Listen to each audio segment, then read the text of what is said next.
Hello and welcome back to the Stanley Parable. In this episode, I'm going to go right. All of his co-workers were gone. What could it mean?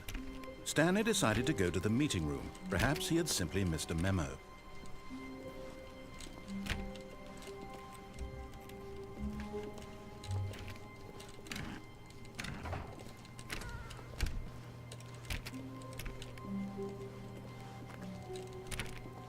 Stanley clicked on literally every single door in the office because he doesn't pick up well on cues from his environment. I do, just calm down, Mr. Man.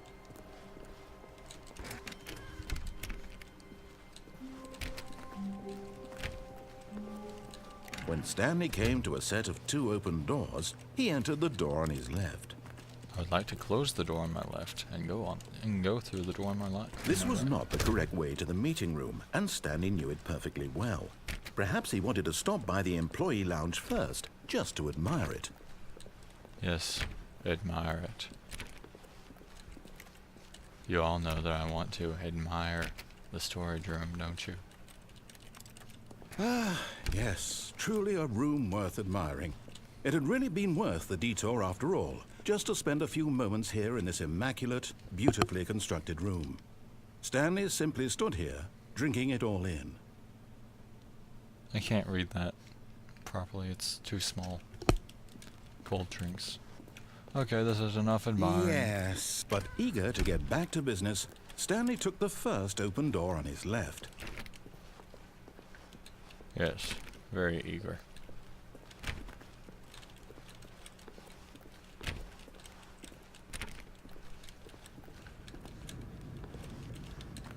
Stanley was so bad at following directions, it's incredible he wasn't fired years ago.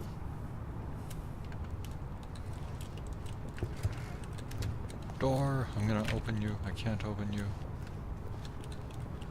Can't open you. Do not jump from the cargo lift while it is in motion. Will cause death. I did it and I got another ending. Are you lying to me, cargo lift signs? Look, Stanley, I think perhaps we've gotten off on the wrong foot here.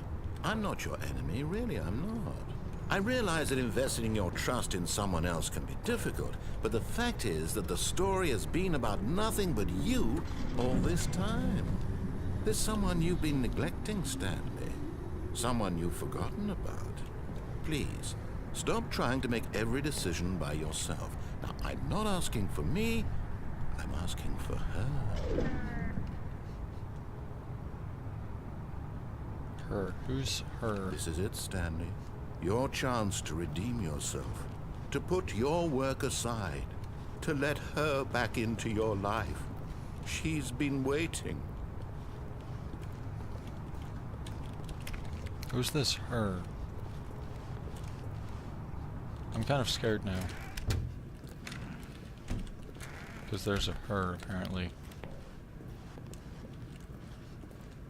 Hers intimidate me. Oh, phone. That's her, Stanley. You need to be the...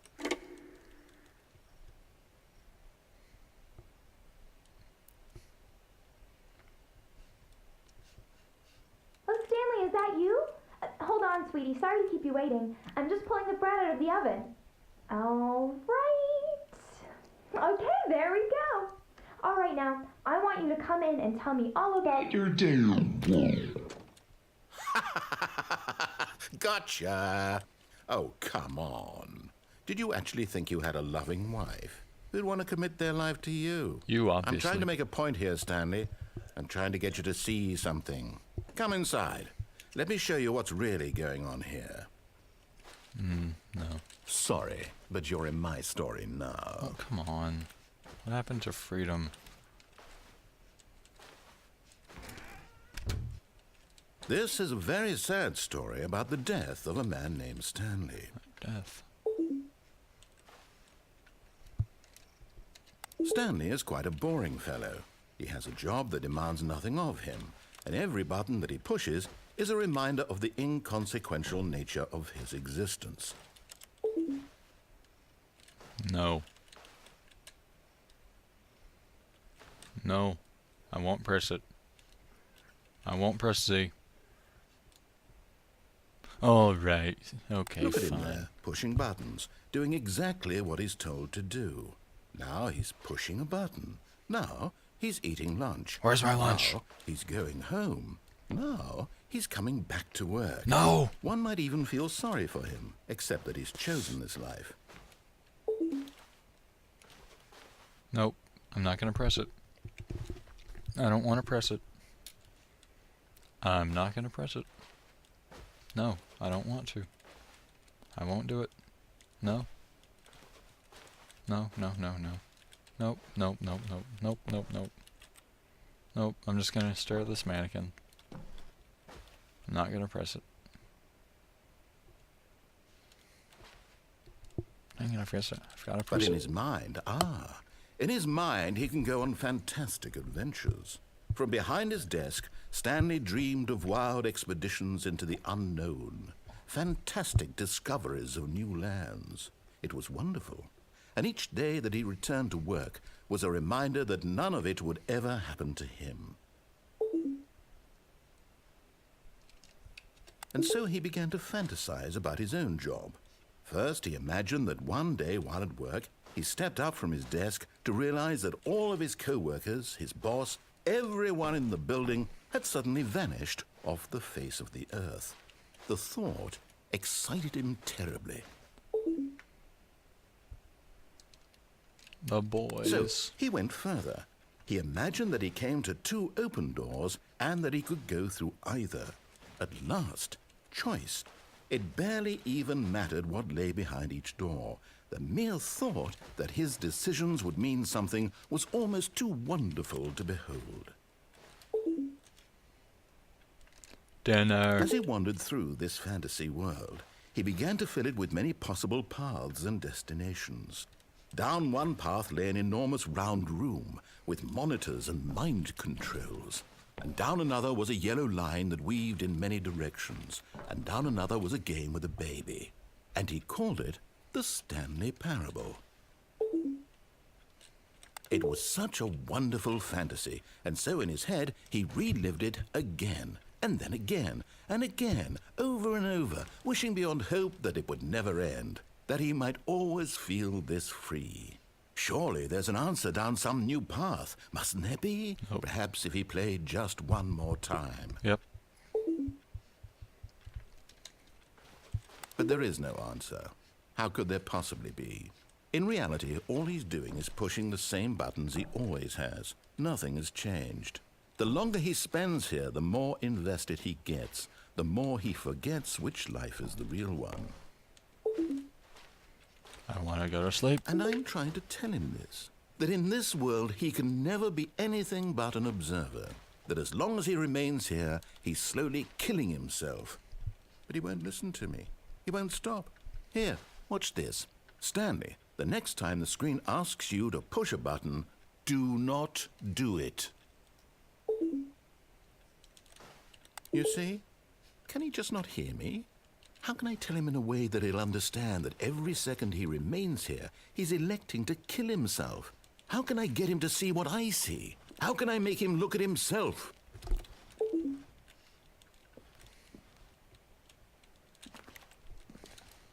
I suppose I can't, not in the way I want him to. But I don't make the rules. I simply play to my intended purpose, the same as Stanley. We're not so different, I suppose. I'll try once more to convey all this to him. I'm compelled to. I must. Perhaps, well, maybe this time he'll see. Maybe this time. And I tried again, and Stanley pushed a button. And I tried again, and Stanley pushed a button. And I Okay. Interesting. But I'm gonna see what happens if I don't answer the phone. Phone Someone not was answering following her. I'm Stanley. calling. He was sure of it. If he checked over his shoulder now, he would surely catch them. It was only a matter of time. Oh.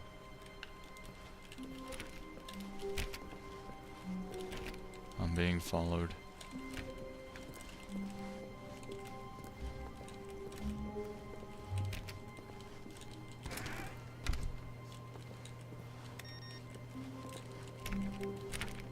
kind of scared now. I'm gonna turn off all these computers. What?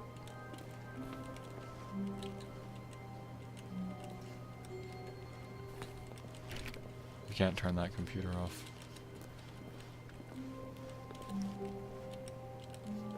Huh, okay. Oh, this is...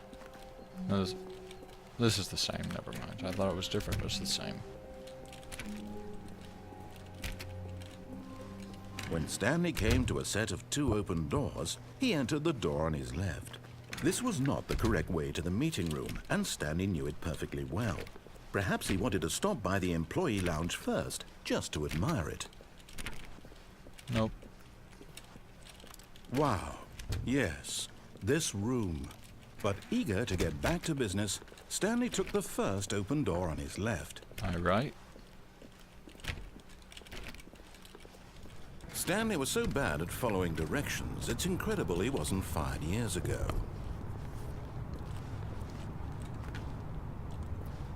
I'm gonna try Look, Stanley, I think perhaps we've gotten off on the wrong foot here. I'm not your enemy, really, I'm not. I realize that investing your trust in someone else can be difficult, but the fact is that the story has been about nothing but you all this time.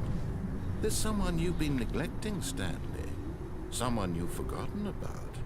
Please, stop trying to make every decision by yourself. Now, I'm not asking for me, I'm asking for her. This is it, Stanley. Your chance to redeem yourself, to put your work aside, to let her back into your life. She's been waiting. I'm not That's answering her, it. Stanley. You need to be the one to do this, to reach out to her. If you can truly place your faith in another, then pick up... Oh, no, you can't... Did you just unplug the phone? Yep. No, that wasn't supposed to be a choice. How did you do that? You actually chose incorrectly? I didn't even know that was possible. Let me double check. No, it's definitely here, clear as day. Stanley picks up the phone. He's taken to his apartment where he finds his wife, and the two pledge themselves to one another. Music comes in, fade to white, roll credits. Not picking up the phone is actually somehow an incorrect course of action. How is that even possible? None of these decisions were supposed to mean anything. I don't understand. How on earth are you making meaningful choices? What did you... Wait a second. Did I just see... No, that's not possible. I can't believe it. How had I not noticed it sooner? You're not Stanley. You're a real person. I can't believe I was so mistaken. This is why you've been able to make correct and incorrect choices. And to think I've been letting you run around in this game for so long. If you'd made any more wrong choices, you might have negated it entirely. It's as though you completely ignored even the most basic safety protocol for real-world decision-making. Or did you not grasp the severity of the situation? Well, I won't have that kind of risk on my watch. I'm going to stop the game for a moment so we can educate you properly on safe decision-making in the real world. No. Please observe this helpful instructional video. No. Choice.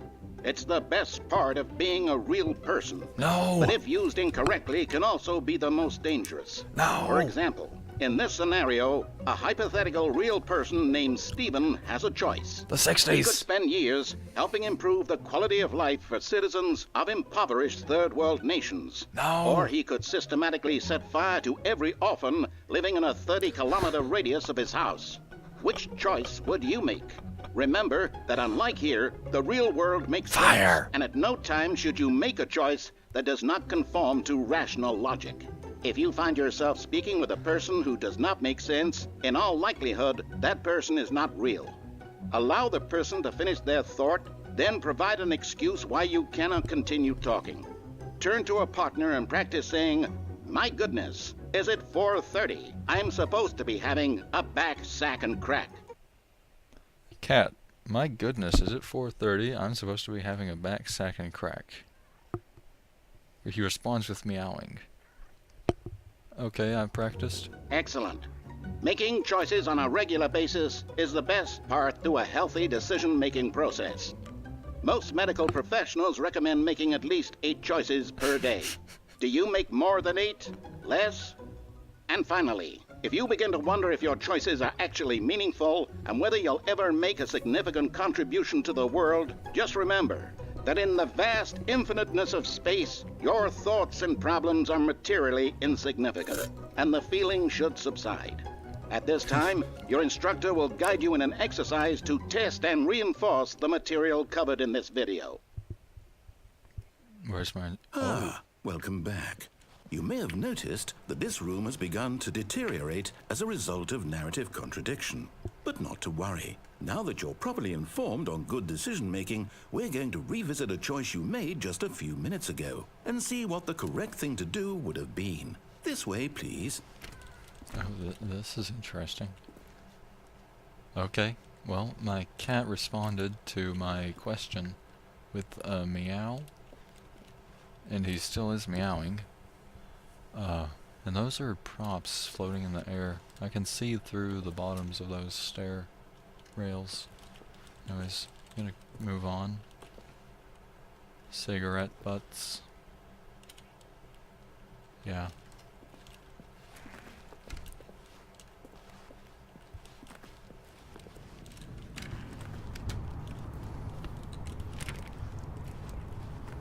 I guess I go this way. Now that we know your choices are meaningful, we can't have you jumping off the platform and dying. Imagine the main character dying senselessly halfway through the story. That story would make no sense at all.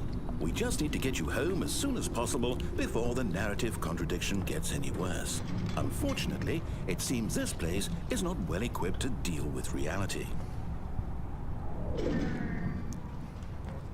Well, obviously not. It's a video game.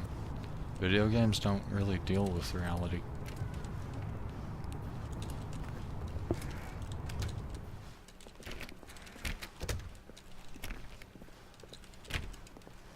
So anyways, I guess I'm just gonna do what he says. I guess I'm a hostage. And I guess Almost there. You'll take the door on the left, back to the correct ending, the story will have resolution once again, and you'll be home free in the real world. Are you sure? Can't I just, Now remember, all you need to do is behave exactly as Stanley would. That means choosing responsibly and always putting the story first. I'm quite sure you'll be up to the task. Just follow my lead and you'll be fine. All right. When Stanley came to a set of 2 open doors, he entered the door on his left. I'm gonna try the door on my right. No! Why did you do that? Quickly, hurry back in the other direction. Perhaps we're not too late.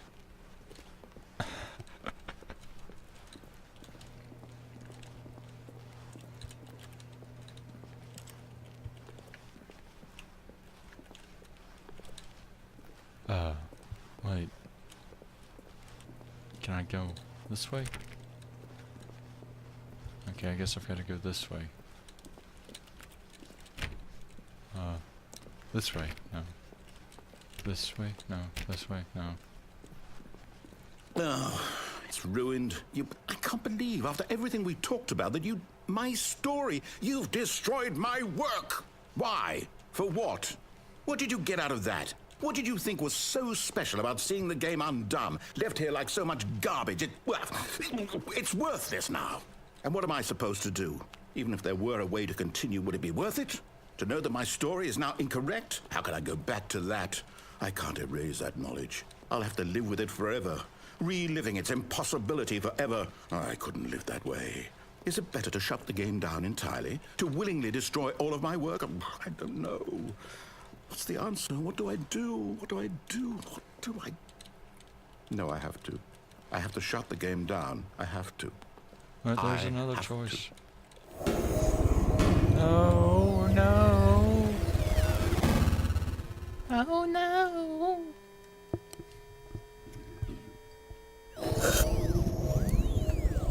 Oh dear. Oh, I'm here. I'm still here. Here in this pile of rubbish. With you. You, who thought you were so clever. Now look where we are. My entire game is destroyed. It was the only thing in the world that was mine, and you've run it into the ground. What, did you think that would be funny? You just had to see? Didn't I impress upon you how important it was to be like Stanley? He actually knows how to do what I tell him to. He understands that if I say to do something, there's a damn good reason for it. That thought hadn't even occurred to you, had it? That there's a world outside of you? You're a child. I am a child. Oh, my story. If you'd just gone through the door on the left, you would have seen it. There was a whole underground facility. You would have destroyed it and been victorious. It would have been so perfect. I worked so hard on it. I tried so hard. Behave exactly as Stanley would. That means choosing responsibly and always putting the story first. I'm quite sure you'll be up to the task. Just follow my lead and you'll be fine. All right. When Stanley came to a set of 2 open doors, he entered the door on his left. Yay, freedom! No! Why did you do that? Quickly, hurry. Behave exactly as Stanley would. That means choosing responsibly and always putting the story first. I'm quite sure you'll be up to the task. Just follow my lead and you'll be fine. All right. When Stanley came to a set of 2 open doors, he entered the door on his left. Freedom!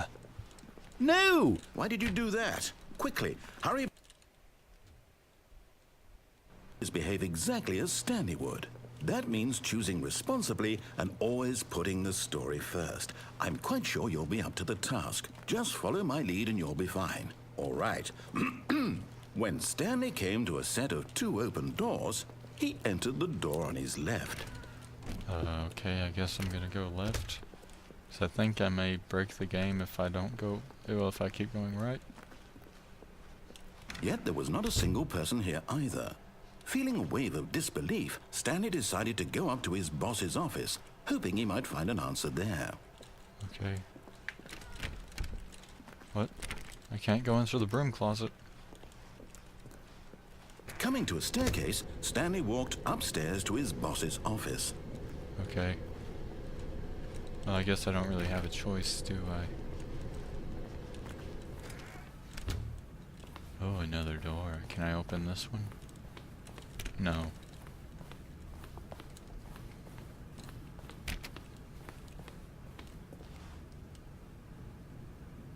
This is different. Stepping inside his manager's office, Stanley was once again stunned to discover not an indication of any human life. Shocked, unraveled, Stanley wondered in disbelief who orchestrated this, until he saw the door with a voice receiver next to it. Surely behind this door lay all the answers to his questions. And beyond all probability, he knew the passcode. He had seen it on his boss's computer just last week. Nightshark 115. Was this the code to open the door? Would it still work? There was only one way to find out. Stanley had been trained never to speak up, but now he would draw from within himself the courage to face the unknown. He drew a sharp breath and then spoke the code.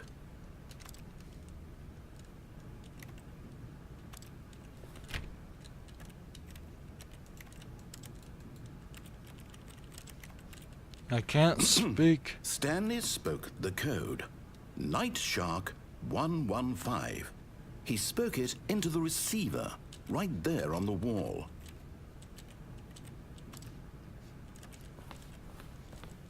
My vocal cords, I don't have Sorry, them. is there a problem? You didn't mishear me, did you? Please speak the code into the receiver. Otherwise, we can't get on with the story. This is a crucial step. I don't have any vocal cords. Okay, fine. You're not going to do it. But you know what? It's pretty humiliating to bring you this far, only for you to suddenly decide you have better things to do. I asked you for this one single thing, for your respect.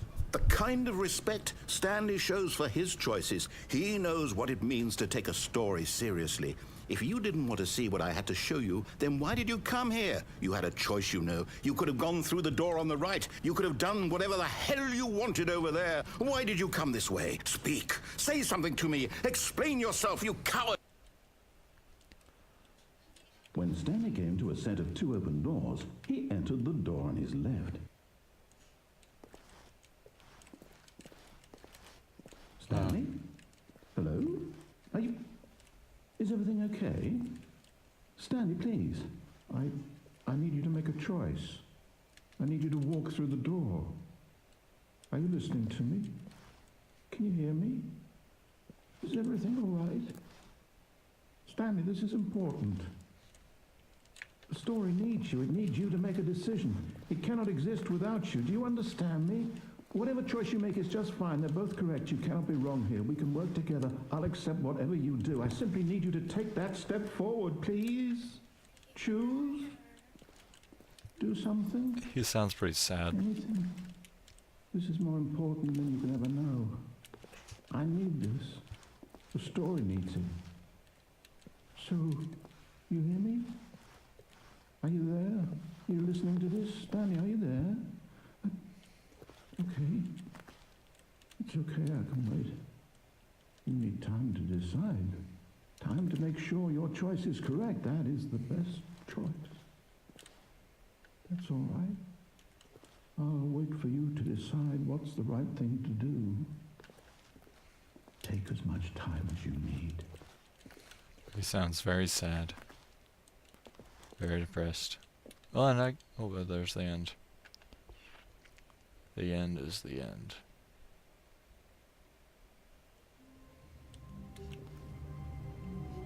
Okay, so I guess I'm gonna end it here, because I got another couple of endings.